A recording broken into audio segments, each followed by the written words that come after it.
Hey guys, আমাদের বাড়িতে বন্যায় পুরা বাড়ি ডুবে যাইতেছে। গতকাল রাত্রে 1টা থেকে প্রায় 4:30-5টা পর্যন্ত বৃষ্টি হয়েছে। ওনাদের ঘরের বারান্দায় পুরো জল ঢুকে গেছে, যেটা আপনারা এখন দেখতে পাইতেছেন। আর এই বাড়িতে আর আমাদের এই যে পুরা বাড়ি এখন এরকম পায়ের নিচে এরকম, আর মাঝখান তো একেবারে পুরা গিয়ে অর্ধেক ডুবে গেছে।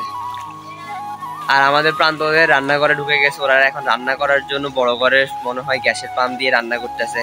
আর সেকেন্ডলি গিয়ে আমাদের ঘরে দেখেন, আমাদের ঘর আমাদের বারান্দায় আশা করি, জানি না আসলে, খুব ভয়ে আছি তো গাইজ। ওইটা নিয়ে খুব ভয়ে আছি যে আমাদের ঘরে আজকে বৃষ্টি হলে হয়তো ভিতরে ঢুকে যাবে।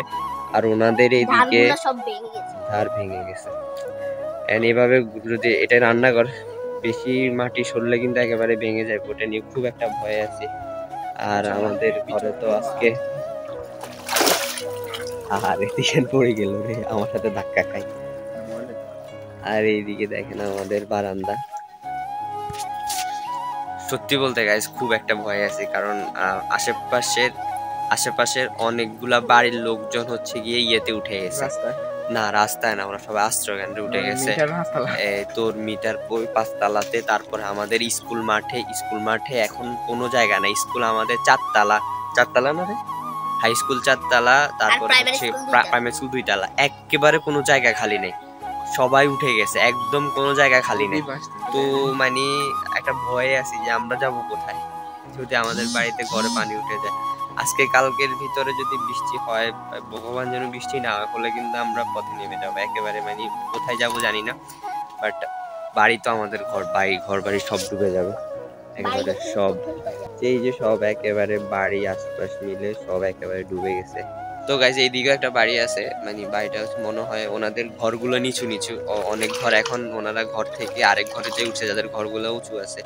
আর জানি না আছে কিনা, কারণ একেবারে পুরা বাড়িটাই মানে ডুবা ডুবা হয়ে রয়েছে। এই আমাদের বাড়ির অবস্থা গাইজ। মানে সবাই আমাদের জন্য আশীর্বাদ করবেন, দোয়া করেন গাইজ, যেন বৃষ্টিটা যেন আর না বাড়ে। বৃষ্টি বাড়লে কিন্তু আমরা বাড়ি ছেড়ে যাওয়া লাগবে। মানে এই একটা খারাপ লাগা। মানে যাবো কিভাবে, মানে ঘর বাড়ি ছেড়ে যাওয়াটা। অনেকেই ঘর বাড়ি ছেড়ে আশ্রয় কেন্দ্রে উঠে গেছে। আমাদের এইদিকে অনেকগুলো হাই স্কুল, অনেকগুলো প্রাইমারি স্কুলের মধ্যে সবাই এখন ভরাট মানুষ।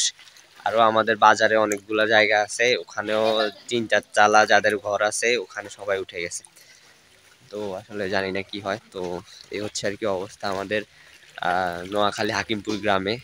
আরো আশেপাশের এগুলো আমার অনেকগুলো ব্লগে দেখছেন। দেন এই আর কি অবস্থা। তো জানি না কি হয়। তো সবাই আমাদের জন্য আশীর্বাদ করবেন, দোয়া করবেন যেন তাড়াতাড়ি বৃষ্টিটা কমে যায়, আর যেন এই প্রবলেমটা না হয় আমাদের।